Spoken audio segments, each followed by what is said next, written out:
Good morning, all of you.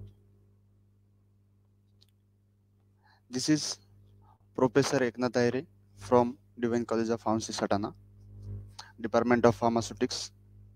Today, we will start with this quote: Rise up and attack the day with enthusiasm. So, attack on your goals, on your targets with full of enthusiasm. Then, surely you will get that your goal or uh, your target. Okay, so with this beautiful and energetic quote, we will start with today's session. Today we are going to see about repacking licenses in the Drug and Cosmetic Act 1940 and rules 1945. Okay, so what is meant by repacking licenses? It means the process of breaking up any drug from a bulk container into small packages and the labeling of such packages with a view to its sale and distribution, but does not include the compounding or the dispensing or the packing of any drug in the ordinary course of retail business. Then the persons licensed to repack drugs should observe the following conditions. So, whomsoever person is there, that person the uh, having that particular repacking license, and for the application of that repacking license, what should conditions will be followed? Let's see. License premises must conform to the requirements of GMP specified in Schedule M. Therefore, that person uh, should have fulfilled that particular requirement mentioned in the schedule M, which is related to the schedule, which is related to the good manufacturing practices. So that person have to fulfill that particular requirements for the license. Then the licensee must provide adequate arrangement for testing the strength and quality of drugs. So that person should have the adequate amount of analytical laboratory for the checking of the quality of that particular drug or product. The manufacture of drug must be carried out under active direction and the personal supervision of the uh, competent person.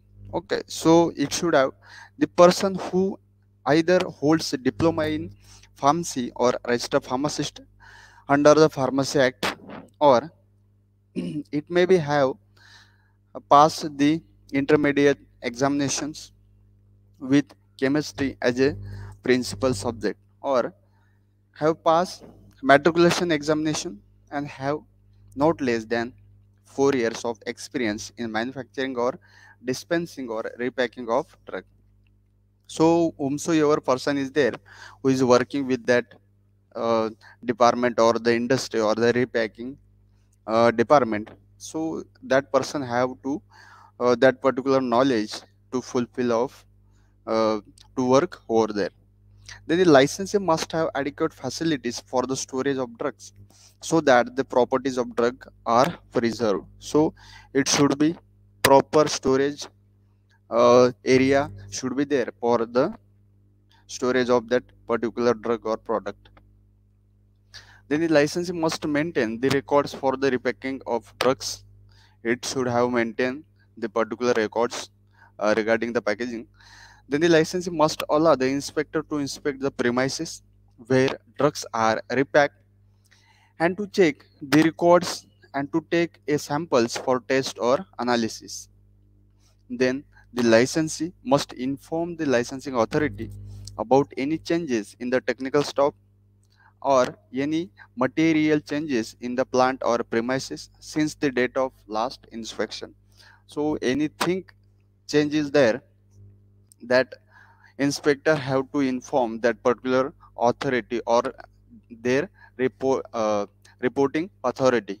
Okay, then the licensee on request shall supply the sample of drugs from all the batches to the licensing authority for test or analysis.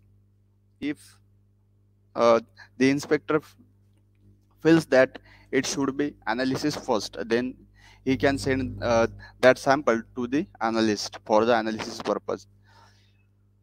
Then, in addition to other particulars, the repack drug should bear the no of sorry should bear the number of license with words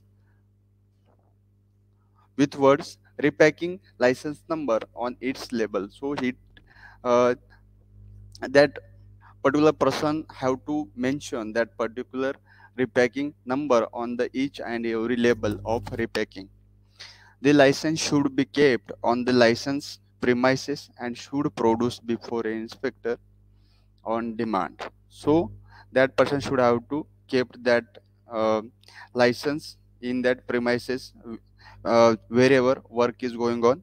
And if drug inspector is there, that person should have to produce that uh, particular license for the inspector for the checking purpose or the confirmation purpose.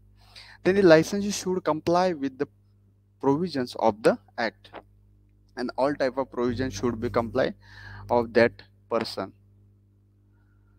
Then here is some offenses and penalties are there for manufacturing of drugs. If manufacture of drug is adulterated, spurious, likely to cause death or grievous body hurt. Uh, Here is the grievous means the serious issue or the serious body hurt. Okay, as per the section 320 of Indian Penal Code.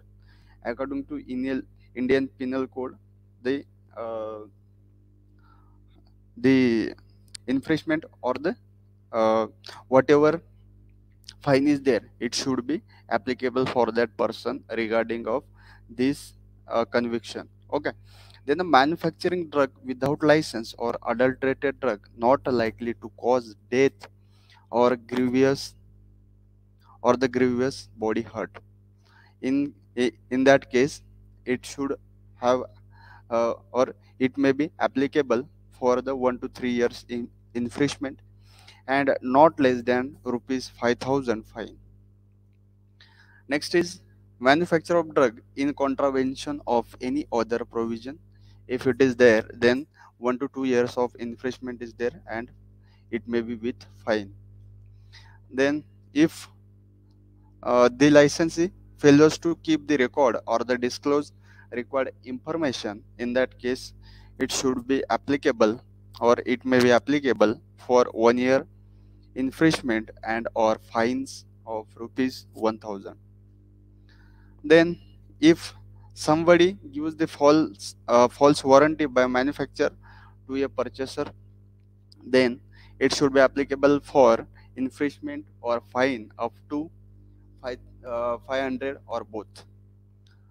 Then use of the government analyst report for advertising. If somebody using that government analyst report for the advertising purpose, then they will be applicable for fine up to 500. So these are the some offenses and related uh, penalties regarding the manufacturing of drugs. Then next part is sale of drugs.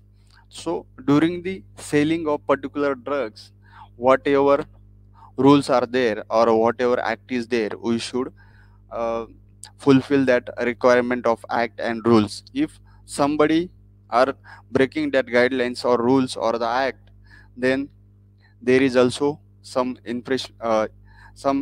infringement are there, some penalties are there. Let's see first of all the guidelines of the sale of drugs. Then sale may be defined as the process of passage of articles from the manufacturer to the consumer. It is the process of passing the samples or drug samples from the manufacturer to the consumer. There are two general types of sales. First of all, retail sale, and second one is wholesale sale. Okay, so what is by retail sale? It means a sale whether to a hospital, or a dispensary or medical or a educational or research institute or to any other person other than a sale by way of wholesale dealing. So that person is called as, or that way is called as the retail sale. Then next is the wholesale. So wholesale mean by the sale by way of wholesale dealing. It is related to wholesaling. It means a sale to a person for the purpose of selling again or reselling, and also includes a sale to hospital or a dispensary or medical or educational or research institute. That is called as wholesaling. Then what is meant by drugstore? It means a licensed premises for the sale of drug who do not require the services of a qualified person. So it is a approved drugstore. Next is the chemist and druggist. It means a licensed premises for a sale of drug who requires the services of a qualified person, but where the drugs are not compounded against prescription. Okay, so that is called as the druggist and chemist. Next is the pharmacy.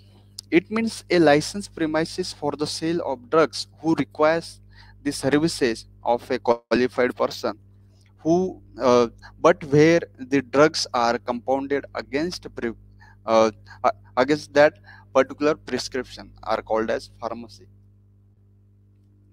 Then here is some form numbers are there in which licenses are issued for the sale, stock, exhibit for the sale or distribution of drugs. So some type of forms are there uh, regarding with the particular schedule of drugs and related to the activities of selling. Okay, so number of activities are there related to selling. First one is the retail, second one is the restricted, third one is the wholesale, then wholesale or the distribution from the motor vehicle, and that is against with or the with the different schedule of drugs. First of all, schedule C1, then it is related to uh, schedule X drug, then other than schedule C and C1 drug. So let's see, if retail whole retail selling is there, then uh, that person uh, should have to fill up the form 20. And if, but it is related to what drugs other than schedule C and C1 and X. And if there is the uh, schedule C and C1 drugs are there, then that person have to fill the form number 20. Then if it is related to schedule X, then that person should have fill up the form 20F. Next is the restricted. If it is related to drugs other than C1 and X, then that person have to fill up the form, that form number 20A. And if it is related to the C and C1 or the biological products, then that person should have fill up the form 21A. And it is not the related of the X drugs. Then wholesale, if wholesaling is there related to the drugs other than C1 and X drugs, so that person have to fill up the form 20B. If it is related to the biological product or the schedule C and C1, so that person have to fill up the form number 21B. And if it is related to the schedule X drugs, then that person should have fill up the form number 20G. And if it is related to the wholesale or distribution from the motor vehicle, in that case that person should have to fill up the form number 20BB. In case of the drugs other than schedule C, C1 and X, if it is related to the schedule C and C1 drugs or the biological products, then that person had to fill up the form number 21BB. And uh, it is not available to wholesale via distribution or by the or the from the motor vehicle. So schedule X are X are not applicable for the uh, distribution from this way. So there is no need to fill up the form. Then this is the some kind of licenses for wholesale. If wholesale is there, then which type of licenses you should issued or you should carry out. Then let's see, if it is shop related, then we should take the license for the wholesale of C and C1 drugs. Then uh, again it is a shop, then uh, we should take the license for drug other than schedule C and C1. If wholesaling via the or the from the motor vehicle, then we should take the license of for the C and C1 drugs. And also we should take the license for this purpose, drugs other than schedule C and C1. So we should or we have to take that particular license regarding the particular category of drugs.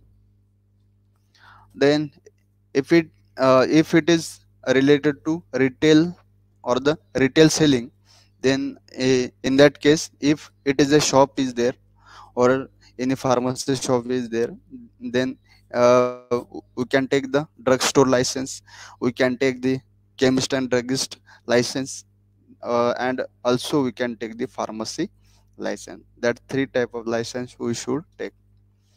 Then if it is related to vendor, then vendor have to take the license only specified drugs in specified area. So next is wholesale of schedule C and C1 drugs. So following conditions are to be satisfied by the licensee having wholesale of schedule C and C1 drugs. The uh, the license should be displayed in the prominent part of premises open to the public. So that person should have to display that particular license in their area. So whomsoever they whomsoever is there or the any type of consumer can see that particular license for their confirmation purpose. Then the licensee must have adequate premises which should not be less than 10 square meters equipped with facilities for the proper storage of drugs. So that person should have the adequate amount of area or the dedicated area for the pharmacy shop for the storing purpose of the various drugs. Then the licensee should maintain records related to all the purchases and sale of drugs with particular such as date of purchase and sale, name and address of the person from whom purchased and to whom sold, name of quantities of drugs and their batch numbers. So that all type of information that licensee have to maintain in a particular record format. So at whatever time who will that drug inspector can ask to that particular licensee about it, so he can produce their information in front of that particular inspector. Then also he should have to uh, re- record the names of manufacturer of drugs. Then drugs should be purchased from duly signed manufacturers only. Then drugs should be sold only to those persons who are licensed to retail them. So that person have to sell that particular drugs only that person who having or the who is carrying the license of retail Shopee only. The licensee should comply with all the provisions as per the act. So whomsoever licensee is there, that licensee should have maintained that particular type of the uh, provisions of the act. Then wholesale of drugs other than those specified in schedule C and C1. In that case, drugs should not be sold to any person who do not hold the license for the retail sale or distribution of drugs of this class. So that person should don't have to sell that particular drugs without licensing. The general condition as mentioned in the previous slide, as we already discussed about that slide or about these rules. Then wholesale from motor vehicle. If wholesaling is done by motor vehicle, then the general condition as mentioned in the previous slide, as we already know, then separate license is necessary for Schedule C and C1 drugs and other than those specified in the Schedule C and C1. The license should be displayed in the prominent place in the vehicle. So that person should have also displayed that particular license with their vehicle. So anybody can see that particular license. Drug may also be distributed to government hospitals or the institutions. Then, then next is the retail sale from shops. So in that case, facilities as per Schedule N should be there. Then purchase only from licensed wholesalers. Then no sale of specified drugs. Which drugs are restricted under sale? So that drugs should not sell sell by that particular retailer. And uh, separate license for the Schedule C, C1 and X drug should be there. Then sales under qualified supervision or the supervisor only. Then records should be maintained. Then inspection should be done by with the help of drug inspectors. Then sale of specified households drugs from drugstores should be there. Then the licenses for chemist and druggist or druggist shops and pharmacy. So the license is granted subject to the following condition. So that person uh, should have to fulfill that particular license. Let's see what type of guideline or the conditions are there. The licensing must have adequate premises and facilities for proper storage of drugs and under the supervision of competent person for sale and distribution of drugs. Then must fulfill the requirements as per Schedule N. Then must obtain the permissions to sell additional categories of drug. So he should have to take all type of permissions regarding the uh, selling of any type of additional drug. The licensee must maintain a record of drugs. All type of drugs record should be maintained by that particular licensee. Then that licensee must allow an inspector to inspect the premises and to check the records. Then the licensee must inform to the licensing authority about any change in qualified staff time to time. Then precaution must be taken during storage of Schedule C and C1 drug because uh, over the poor storage condition that C and C1 drugs are prone to degrade or the prone to converted into the another form. Then next is the sale of Schedule H and Schedule X drugs. Drugs specified in the Schedule H and X should be sold only on prescription of registered medical practitioner only. Then in case of Schedule X drugs, the prescription should be in duplicate and should be retained for 2 years with that particular uh, pharmacist. Okay. The cash or credit bill should bear a signature of customer with his address. Then the separate bound and page register should be maintained for supply in which separate seats should be allotted for each drugs. Then the following particulars should be entered at the time of supply. Then it contains date of supply, opening and closing stop of drugs on that day and relevant bill number, name of the drug, its manufacturer's name and batch number, name and address of that particular purchaser, then date of prescription and name and address of the registered medical practitioner or doctor, then signature of the registered pharmacist under whose supervision supply is made. Then the supply of drugs to medical practitioner and other institutions should be preserved for at least 3 years from the date of supply. So that particular guideline should be followed by that particular licensee in case of the selling of particular Schedule H and Schedule X drugs. Then next are the general licenses. So what is meant by general licenses? General licenses is granted to a person who have premises for business and who have engaged the services of qualified person to supervise the sale of drugs and do the compound and dispensing under that particular qualified person. Okay, so that is called as the general license. Then next is the restricted license. Then what is meant by restricted license? Let's see.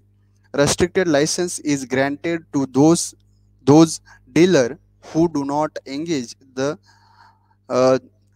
engage the services of qualified person, that called as restricted license. Then here are the some classes of drugs which are prohibited for wholesale. Which are they? Uh, these are misbranded, spurious, and adulterated drugs, and drugs not of standard quality are prohibited for the wholesale. Any patent or the proprietary medicine, then any drug which claims to cure or prevent any disease or ailments as prescribed in Schedule J, then any drug manufactured or the imported in contravention to the act, so that are also prohibited for wholesale. Then drugs whose date of expiry has expired, means expired medicines. Then drugs intended for supply to the central government health scheme or the government hospital or the institutions, that type of drugs we can't wholesale over there. Then physicians samples are there. Then drugs not intended for sale. So this type of drugs we can't wholesale over there. So with this all topic